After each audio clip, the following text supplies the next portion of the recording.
पंतप्रधान नरेंद्र मोदीजींच्या नेतृत्वामध्ये या अमृत महोत्सवी वर्षामध्ये 39,45,000 कोटीचा अर्थसंकल्प सादर करण्यात आला। 10 वर्षामध्ये देशाच्या प्रगतीसाठी, उन्नतीसाठी, विकासासाठी 2012-13चा जर आपण अर्थसंकल्पाचा साईज विचारात घेतला तर साधारणतः जवळपास तिप्पट खर्चाचा हा अर्थसंकल्प देशाच्या प्रगतीसाठी सादर करण्यात आला। 2012-13चा अर्थसंकल्प म्हणजे आजपासून 10 वर्षापूर्वी 14,90,925 कोटीच्या अर्थसंकल्पावरून 39,45,000 कोटीच्या अर्थसंकल्पापर्यंतचा हा प्रवास आणि या अमृत महोत्सवी वर्षात एकीकडे कोरोनाची वैश्विक महामारी, जगामधले विकसित देश हे सुद्धा द्विधा मनस्थितीत गेले। अर्थव्यवस्थेवर अमेरिकेसारख्या देशात तणाव अनुभवला जात होता। दुसऱ्या क्रमांकाची म्हणजे $14.44 ट्रिलियन इकॉनॉमीचा चीन सुद्धा सावरण्यासाठी विशेष प्रयत्न करत होता। तिसऱ्या नंबरची इकॉनॉमी असणारा जपान चिंतेत होता, पण आपल्या देशाच्या पंतप्रधान महोदयांनी या तणावाच्या वातावरणात सुद्धा अर्थमंत्री श्रीमती निर्मला सीतारामनजी यांच्या माध्यमातून देशाला शक्तिशाली बनवणारा अमृत महोत्सवी वर्षातला समतोल दूरदृष्टी असणारा अर्थसंकल्प सादर केला। या अर्थसंकल्पाचं वैशिष्ट्य म्हणजे 2 प्रमुख मुद्दे या अर्थसंकल्पामध्ये अर्थसंकल्प मांडताना भावना व्यक्त करत हे शब्द या अर्थसंकल्पामध्ये मांडण्यात आले। एक समग्र कल्याण हमारा लक्ष्य है आणि दूसरा गरीबों की क्षमता बढ़ाना। खरं तर देशामध्ये या 75 वर्षाच्या कालावधीत अनेक वर्ष काँग्रेसचं सरकार देशामध्ये राज्य करत होतं, पण साधारणतः गरिबांना अनुदान देण्या इतपतच अर्थसंकल्प मर्यादित असायचे की गरिबांचा जीवनमान आणि त्याला मदत अनुदान। पण पहिल्यांदा या अर्थसंकल्पामध्ये जी भूमिका घेण्यात आली आहे की गरीबों की क्षमता का विकास करना है, क्षमता को बढ़ाना है। आणि हे खरं अर्थसंकल्पाचं तत्व आहे की अनुदान देण्याची आवश्यकता तिथं अनुदान दिलं पाहिजे। आणि जेव्हा अनुदानाच्या संदर्भामध्ये कोरोना वैश्विक महामारीमध्ये आपण सुद्धा बघितलं की जेव्हा फूड सबसिडी ही 2019-20 मध्ये 1,08,688 कोटी होती, या कोरोना वैश्विक महामारीमध्ये या देशाचा कोणताही गरीब हा उपाशी राहता कामा नये यासाठी ही सबसिडी 4,22,618 कोटी रुपयापर्यंत वाढवण्यात आली। या अर्थसंकल्पातल्या जर तरतुदी बघितल्या किंवा या अर्थसंकल्पातल्या भूमिका बघितल्या तर एक भयमुक्त भारत, भूकमुक्त भारत, विषमतामुक्त भारत ही यामागची मूळ कल्पना या अर्थसंकल्पामध्ये दिसते आहे। आणि ही मांडत असताना शिक्षायुक्त भारत, डिजिटल युक्त भारत, रोजगार युक्त भारत, सेवायुक्त भारत, शक्तियुक्त भारत, ऊर्जायुक्त भारत, समानतायुक्त भारत आणि सुरक्षायुक्त भारत अशा पद्धतीने या अर्थसंकल्पामधल्या तरतुदी आपल्याला दिसतायत। सेन्सेक्स 735 वाढला, याचा अर्थच की साधारणतः उद्योग क्षेत्रामध्ये या अर्थसंकल्पाचं स्वागत करण्यात आलं, ज्यातून एक नवीन ऊर्जा आपल्या देशातील या क्षेत्रामध्ये प्राप्त होऊ शकेल।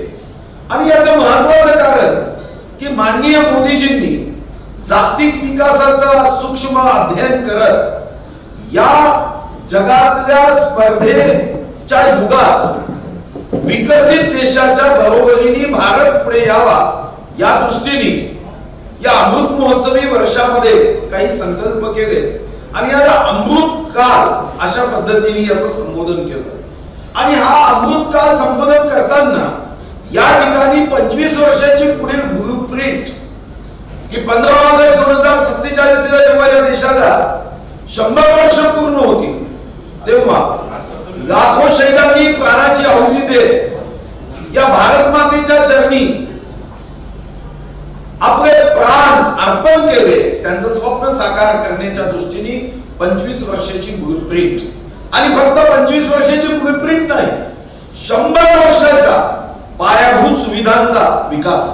आणि या दृष्टीने पहिली जेव्हा पायाभूत सुविधा वाढवायच्या असेल तर त्या देशात इक्विटी मार्केट आणि कॅपिटल मार्केट याबद्दल सर्वसामान्य लोकांचा त्यामधलं योगदान सहभाग हा वाढला पाहिजे। आणि या दृष्टीने जेव्हा आपण विचार करतो तर मागील वर्षभरात या प्रयत्नांना मोठे यश आले। एप्रिल ते नोव्हेंबर 2021 221 लाख नवीन डीमॅट खाती एप्रिल ते नोव्हेंबर एवढ्या महिन्यात उघडले गेले 2,21 लाख डीमॅट खाती। एनएससी मधील वैयक्तिक गुंतवणूकदारांची उलाढाल ही 44.60% वाढली। इक्विटी मध्ये 8.81 लाख कोटीची वाढ झाली। भारतामध्ये अमेरिका आणि चीन नंतर सर्वात मोठं स्टार्टअप हे या देशात सुरू झालं। पेटेंटच्या संदर्भामध्ये 2010-11 मध्ये आपण वर्षाला 7,509 पेटेंट पर्यंत पोहोचलो।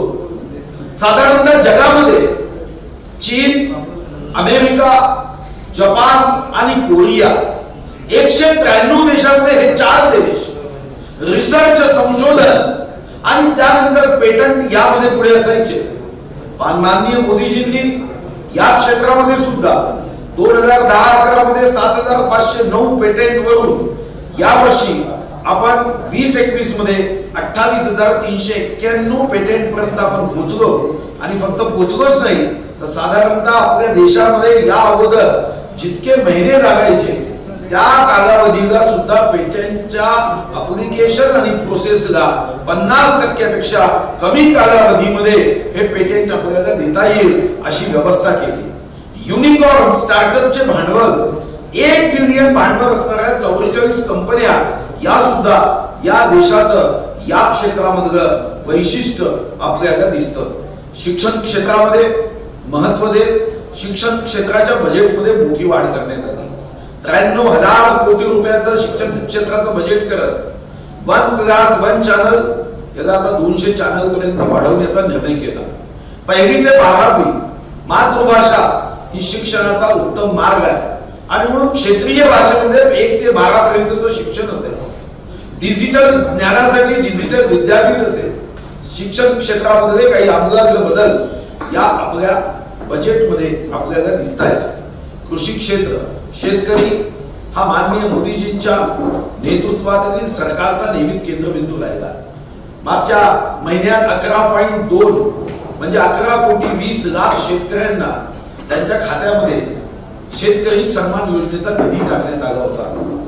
आणि त्या दृष्टीने एमएसपी ची रेकॉर्ड खरेदी असेल, शेतकऱ्यांना डिजिटल सर्व्हिस असेल, कृषी विद्यापीठाच्या सिलेबस मधला बदल असेल, रसायन मुक्त जगामध्ये आज शेती उत्पादनाला रसायन मुक्त कृषी मालाची बाजारपेठ मोठी आहे आणि त्या दृष्टीने रसायन मुक्त सेंद्रिय शेती असेल, ड्रोन कृषी क्षेत्राचा वापर असेल आणि यासोबत सहकार क्षेत्रातल्या करात 18.5% वरून ज्याचा फायदा महाराष्ट्राच्या सहकार क्षेत्राला होईल 18.5% वरून 15% पर्यंत कर कमी आणण्याचा विषय असेल किंवा सरचार्ज हा जो आहे तो 12% वरून 7% पर्यंत 7% पर्यंत आणण्याचा निर्णय असेल महाराष्ट्रामध्ये कृषी क्षेत्रामध्ये निश्चितपणे या दृष्टीने चालना मिळू शकते।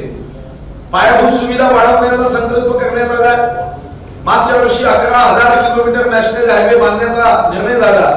या वर्षी त्यामध्ये वाढ करून 25,000 किलोमीटरचे नॅशनल हायवे पायाभूत सुविधांच्या माध्यमातून बांधण्याचा निर्णय करण्यात आला आहे। 400 नई वंदे भारत ट्रेन, 100 गती कार्गो, 5 नदी जोडण्याचा अतिशय मोठा कार्यक्रम, 80 लक्ष घर बांधण्याचा आणि निवास योजनेमध्ये एक क्रांतिकारी बदल व्हावा हा कार्यक्रम। आणि स्वातंत्र्यानंतर जरी महाराष्ट्र सरकार वाईन पिण्याची व्यवस्था करण्यासाठी पुढाकार घेत असेल तरी देशाचे पंतप्रधान मात्र 3.5 कोटी घरापर्यंत हर घर पवित्र जल या भावनेने त्यासाठी असणारा निधी असेल यावर्षी 3.5 कुटुंबांपर्यंत 3.5 कोटी कुटुंबापर्यंत हा नेण्याचा निर्णय झाला आहे। रक्षा क्षेत्र मागच्या वर्षी साधारणतः 4.5 लाख कोटी आपण रक्षा क्षेत्रात खर्च करायचो, पण एक संकल्प माननीय मोदीजींचा या अर्थसंकल्पात पुन्हा अधोरेखित झाला की आम्हाला रक्षा क्षेत्रामध्ये 0 इम्पोर्ट पर्यंत गेलं पाहिजे। या अगोदर स्वर्गीय लालबहादूर शास्त्रीजींनी जय जवान जय किसानचा नारा दिला, श्रद्धा टकले आणि वाजपेयींनी जय जवान जय किसानला जय विज्ञान जोडलं आणि आदरणीय विश्वगौरव नरेंद्र मोदीजींनी जय जवान जय किसान जय विज्ञानला जय अनुसंधानचा नारा दिला। आज डिफेन्स मध्ये या गोष्टीचा तुम्हाला बघा आणि देशाला अभिमान वाटतो की आमचं डिफेन्स आमचं संरक्षण दल हे पूर्णपणे साधारणतः आयातीत सुरक्षा आणि संरक्षण आयुधांवर अवलंबून होतं, पण या दृष्टीने 0 इम्पोर्ट ही जी नवीन कल्पना, 0 इफेक्ट 0 डिफेक्ट ही कल्पना मांडत रक्षा क्षेत्रातला 25% निधी हा रिसर्च साठी खर्च करायचा हा निर्णय करण्यात आला। आणि यासोबत 1 स्टेशन 1 प्रॉडक्ट, आपला देश हा जगामध्ये 1750 मध्ये 1/4 GDP जगाच्या भारत देशाचा होता।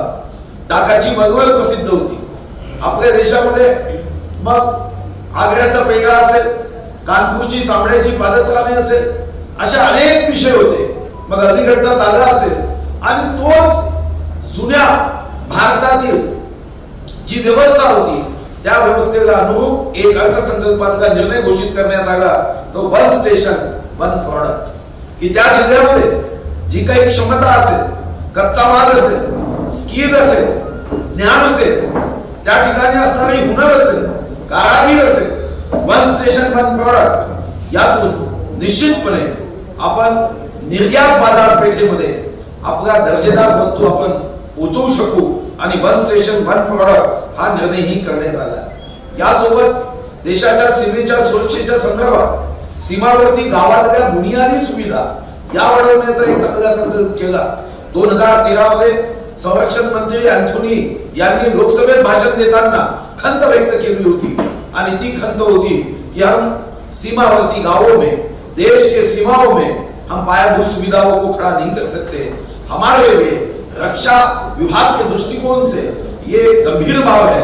2013 मध्ये हे भाषण आज मात्र सीमावर्ती गावामध्ये बुनियादी सुविधा देण्याच्या दृष्टीने निर्णय करण्यात आला आहे। ग्रीन एनर्जी असेल, या अर्थसंकल्पाचं वर्णन आत्मनिर्भर भारत आणि येणाऱ्या 25 वर्षामध्ये या अमृत महोत्सवी वर्षाच्या निमित्ताने हा जो अमृत काळ निर्णय करण्यात आला आहे, या देशाला एक विषमतायुक्त भारत घडवण्याच्या दृष्टीने यामध्ये निश्चितपणे हा देश पुढे जाईल आणि यासाठी मागच्या वर्षी जलशक्ती मंत्रालयात 64% वाढ करण्यात आली। 2020-21 मध्ये 24,286 कोटीचा अर्थसंकल्प 2021-22 मध्ये 69,053 कोटीचा झाला।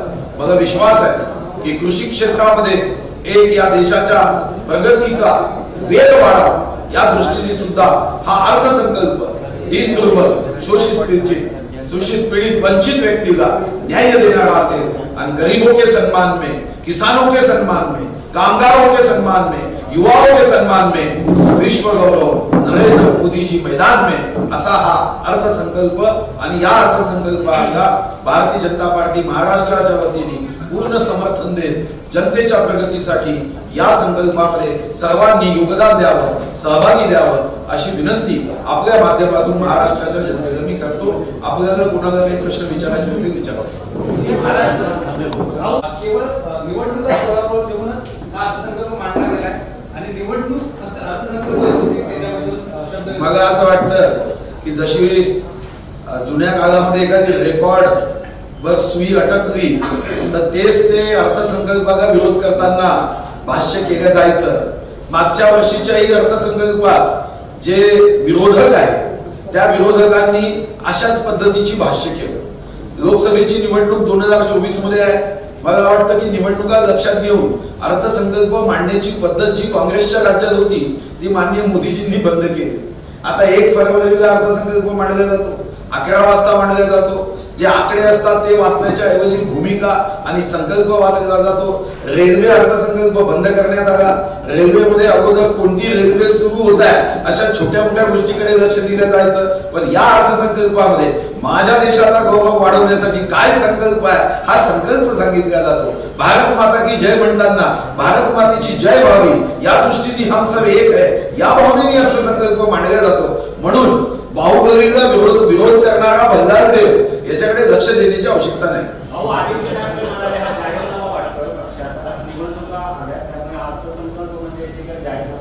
वाईनला प्रोत्साहन देणाऱ्याला हा अर्थसंकल्प फाईन कधीच वाटू शकत नाही. तुम्ही जर वाईनला प्रोत्साहन देणाऱ्या सरकारचं कॅबिनेट नोट वाचाल त्या कॅबिनेट नोट मध्ये सरकार स्वतः म्हणतं की वाईनला प्रोत्साहन देण्यासाठी हा प्रस्ताव आणला जातो आहे. आता मला अजून कधी कधी आश्चर्य वाटतं की एकीकडे काही बिंडोक सांगतात की दारू म्हणजे वाईन नाही आणि दुसरीकडे त्याच कॅबिनेट नोट मध्ये लिहितात की दारूबंदी जिल्ह्यात आम्ही वाईन विकू देणार नाही. जर दारू आणि वाईन ही अलग असेल तर मग दारूबंदी जिल्ह्यामध्ये वाईन विकू देणार नाही ही नोट कशी समजायची. म्हणून अशा लोकांकडून फारशी माझी अपेक्षा नाही. जीएसटीचा मुद्दा परत एकदा जयंत पाटील आणि हसन मुश्रीफ म्हणतायत की आमच्या हक्काचा पैसा आम्हाला दिला जात नाही आणि तो वारंवार अडवून ठेवला जातो. याआधी त्यांनी बोललं की आज त्याच मुद्द्यावर ते पुढे बोलत आहेत. मला वाटतं की विधिमंडळात म्हणूनच मी आग्रहपूर्वक सरकारला विनंती केली, सूचना केली की ठीक आहे तुम्हाला राजकारणच करायचं आहे, खोटंच बोलायचं आहे, खोटं बोल पण ठरवून बोल आणि ते सुद्धा एका नेत्याने खोटं बोलायचं मग तीच दुसऱ्यांनी ओढायची. पहिली गोष्ट तुमच्या माध्यमातून मी स्पष्टपणे सांगतोय की जीएसटीच्या कायद्यामध्ये जो जीएसटी असतो तो राज्याच्या हिस्साचा राज्याच्या तिजोरीत येतो, राज्याच्या ट्रेझरीत येतो आणि केंद्राचा हिस्सा केंद्राच्या तिजोरीत जातो. फक्त एक गोष्ट झाली की जेव्हा चिदंबरम साहेबांनी हा जीएसटी आणण्याचा प्रयत्न केला तो जीएसटी अपुरा होता, अपूर्ण होता. माननीय मोदीजींच्या नेतृत्वात स्वर्गीय अरुण जेटलीजींनी जीएसटी आणताना ही शाश्वती दिली, इन्शुअर्ड केलं की तुमच्या राज्याचं जर उत्पन्न कमी होईल तर राज्य केंद्र सरकार भरून देईल आणि एवढंच नव्हे तर दरवर्षी 14% वाढ व्हावी हा त्यामधला दृष्टिकोन होता. आणि म्हणूनच मी आपल्याला काही आकडे जर वाचून दाखवते तर आपल्याला लक्षात येईल की 2011-12 मध्ये महसुली जमा आमची 1,21,280 कोटी होती. 12-13 मध्ये आमची महसुली जमा ही 1,42,947 कोटी होती. जर आपण आकडे काढले तर वाढ व्हायची कधी 20,000 कोटी 15,000 कोटी. पण जीएसटी आल्यानंतर जी वाढ आपल्याला व्हायला लागली ती या वर्षामध्ये 21-22 मध्ये आम्ही 3,68,987 कोटी हे एकूण आमच्या राज्याची महसुली जमा ज्यामध्ये जीएसटीचं मोठं योगदान आहे. म्हणजे मी जर 20-21 आणि 21-22 विचार केला तर या अगोदर 15,000 कोटी 20,000 कोटी वाढ व्हायची. या वर्षात 79,489 कोटी वाढ आहे. याचा अर्थ काय? याचा अर्थ असा आहे की जीएसटीचा राज्याचा हिस्सा हा राज्याचा ट्रेझरीमध्ये डायरेक्ट येतो, हा केंद्र देत नाही. पण जी 14% ग्रोथ हवी धरली ही ग्रोथ जेव्हा होत नाही आणि या कोरोना वैश्विक महामारीमध्ये कारण जेव्हा मी अर्थमंत्री होतो तेव्हा ही तूट काही 1,000-2,000 कोटीच्या वरती जात नव्हती. पण जेव्हा कोरोना वैश्विक महामारीमध्ये आली तेव्हा ही तूट फार मोठी झाली. केंद्राने एकदा नव्हे 4दा जीएसटी काउन्सिलमध्ये सांगितले की तुमचे पैसे तुम्हाला निश्चितपणे दिले जाणार आहे. आवश्यकता असेल तुम्ही कर्ज घ्या, त्या कर्जावर आम्ही 0% व्याज आम्ही भरतो. पण आपल्या राज्य सरकारला चांदोबाचा विक्रमादित्य आणि बेतालच्या कहाणीसारखा हट्ट सोडायला तयार नाही.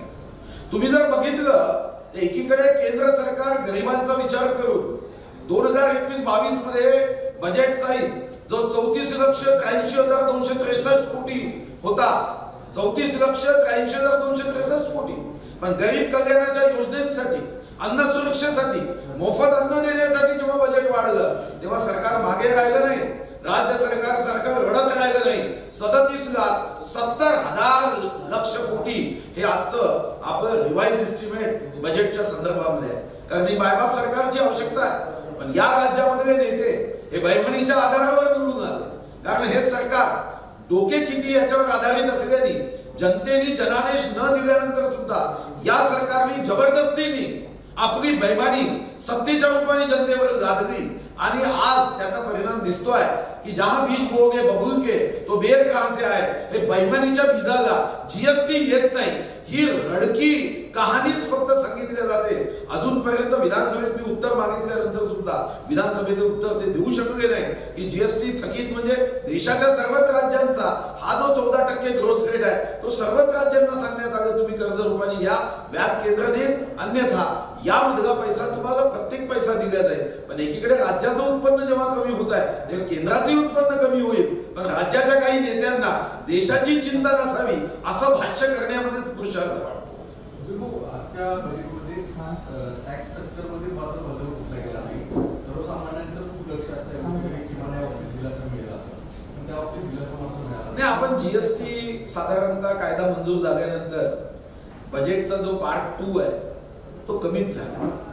साधारणतः आता बजेटमध्ये आपण कोणत्याही वस्तूवरचा कर आणि सेवा कर जे साधारणतः 17 कर यामध्ये आपण मर्ज केले. आता हे कर काही बजेटमधून वाढत नाही. कस्टम ड्युटी मध्ये थोडासा बदल केला आणि इन्कम टॅक्स मध्ये आता काही सूट द्यावी अशी काही मागणी होती. पण आता आपल्यालाही माहित आहे की आर्थिक तणावाच्या परिस्थितीमध्ये जर इन्कम कमी झालं तर टॅक्स कमीच भरावा लागतो. सहकार क्षेत्रामध्ये काही सूट दिली, काही कॉर्पोरेटला जो निर्णय करण्यात आला की दरवर्षी काही अंशी कमी करायचा त्यामध्ये सूट दिली. आणि विशेष करून एका बाबतीमध्ये इन्कम टॅक्स मध्ये मात्र एक नवीन बदल केला की इन्कम टॅक्स मध्ये एकदा रिटर्न भरल्यानंतर त्यामध्ये दुरुस्ती करता येत नव्हती. समजा नकळत तुमची चूक झाली तर ती चूक ही तुम्हाला महागात पडायची. त्यामध्ये बदल केला आणि 2 वर्ष आपल्याला त्या रिटर्न मध्ये काही चेंजेस करता येईल.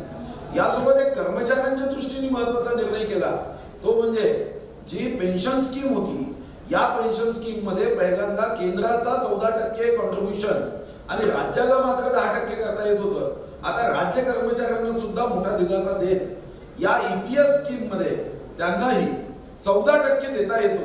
हाही बदल त्यामध्ये करण्यात आला.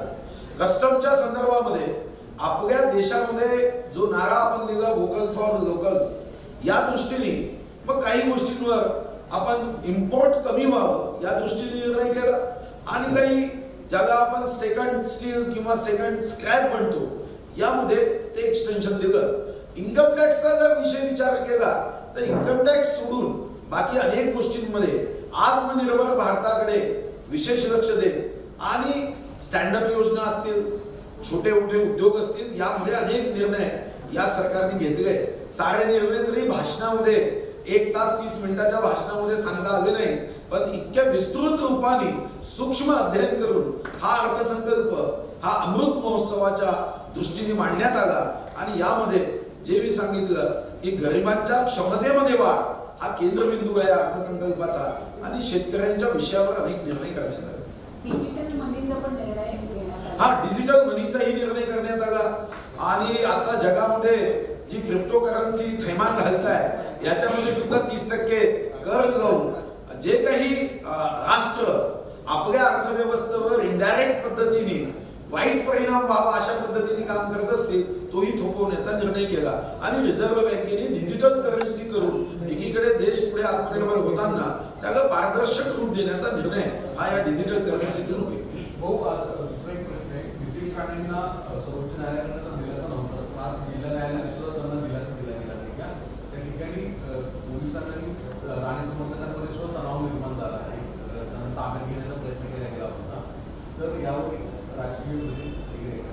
राजकीय प्रतिक्रिया एवढीच आहे की सुडाच्या भावनेने कोणत्याही सरकारने काम करू नये. शेवटी सरकार येते आणि जाते. जेव्हा एखादं सरकार सुडाच्या भावनेने कायद्याच्या बाहेर जाऊन काम करत असेल तर तो प्रश्न गंभीर आहे. आता या संदर्भात न्याय व्यवस्था ज्यावर आपण साधारणतः देशात 80,000 कोटी रुपये खर्च करतो जनतेच्या परिश्रमाचे, तर न्याय व्यवस्थेवर आपण विश्वास ठेवू. न्यायाधीश महोदय जो निर्णय देतील या दृष्टीने सन्माननीय राणेजी हे निर्णय करतील. मला वाटतं की न्याय व्यवस्थेच्या संदर्भामध्ये कोणत्याही पक्षाने प्रश्नचिन्ह उभं करण्याचं काही कारणच नाही. आणि म्हणून आमचा विश्वास आहे त्यांच्यावर जर सूडबुद्धीने काही कारवाई होत असेल असं दिसलं तर न्याय व्यवस्था त्यामध्ये हस्तक्षेप करत न्यायाधीश महोदय योग्य निर्णय करतील. आज त्यांना दिलासा दिला नाही याचा अर्थ त्यांना कोर्टात पुन्हा जमानत मिळू शकत नाही असा नाही. ठाकरे सरकारने हिवाळी अधिवेशनात ओबीसी आरक्षणावर विधेयक मांडलं होतं, त्याला अजून राज्यपालांनी मंजुरी दिली नसल्यामुळे आता ठाकरे सरकार नाही. मला वाटतं नाराज व्हायचं काही कारण नाही. मी स्वतः आज महामहिम राज्यपाल महोदयांची संपर्क करण्याचा प्रयत्न करतोय आणि या संदर्भामध्ये फक्त एकच गोष्ट लक्षात घ्यायची आहे की महामहिम राज्यपाल महोदय हे कोणतीही राज्याच्या हिताची, या राज्यातल्या जनतेच्या न्याय्य हक्काची फाईल कधीच अडवणार नाही. देवभूमीतून आलेले राज्यपाल महोदय हे स्वतः मुख्यमंत्री राहिले आहे आणि जनहितासाठी ज्यांनी आपलं आयुष्य हे वेचलं आहे आणि आयुष्य अर्पण केलं त्यांच्याकडून अशी, खरं तर मला आश्चर्य वाटलं जेव्हा मी सन्माननीय भुजबळ साहेब असं बाहेर म्हणाले, एक फोन करता आला असता, फोनचे पैसे पाहिजे राहिले असते तर विरोधी पक्षाने दिले असते. अनिल परब यांचं दापोलीतलं रिसॉर्ट हे अनधिकृत बांधकाम होतं. आता याच्यावर शिक्कामोर्तब झाले आणि ते पाडण्याचे आदेश केंद्राने दिले. मात्र या बाजूचा दुसऱ्या बाजूला विचार केला तर केंद्र कायम महाविकास आघाडीच्या नेत्यांवर किंवा मंत्र्यांवर सूडबुद्धाने कारवाई करते असा वारंवार केलं, कसं उत्तर द्यायला? नाही, अनिल देशमुखांना कोर्टातून जर सुटका झाली असती तर मी तुमच्या मताशी सहमत राहत असतो. नंबर 2, या सरकारमध्ये अनेक मंत्री आहेत, काही 2-3 मंत्र्यांच्या संदर्भातच हे प्रश्न उपस्थित होतात, इतर मंत्र्यांच्या संदर्भात प्रश्न का उपस्थित होत नाही. आणि म्हणून मला वाटतं की सूडबुद्धीने काम करण्याचा विषयच नाही, पण राजकारणामध्ये राहून मंत्रीपदाचं कवचकुंडल घालून जर कुणी आपले चुकीच्या कामाला लपवण्याचा प्रयत्न करत असेल तर कायदा आपलं काम करतो. आणि हा कायदा भारतीय जनता पार्टीच्या नेत्यांनी केला असा नाही. आणि असं जर वाटत असेल तर आपल्याला माहिती आहे की काँग्रेसचंच सरकार होतं आणि काँग्रेसचे नेते सुरेश कलमाडींची चौकशी झाली. अशोक चव्हाणजी मुख्यमंत्री काँग्रेसचेच होते, मग अशोक चव्हाणांवर 9 वर्ष सीबीआय होती. विश्वगौरव नरेंद्र मोदींची तुम्ही चौकशी केली, चौकशी करून तुम्ही थकलात, पण शेवटी मोदीजींचं काही बिघडू शकलं नाही. आणि म्हणून मला असं वाटतं की असा आरोप करणारे जे आहे ना, यांना एक तर विस्मरण होते किंवा हे मुद्दाम अशा पद्धतीचं भाष्य करतात. चौकशी होणे म्हणजे तुम्ही आरोपी नाही, त्यामध्ये आरोप सिद्ध करण्यासाठी यंत्रणा पूर्ण शक्तीने काम करते. भारतीय जनता पार्टीचं सरकार सुडानी कधीच काम करत नाही. आणि सुडानी काम कोण करायचे आणि कोण राष्ट्रपती राजवट लागायचे हा इतिहासामध्ये नोंदी आहे.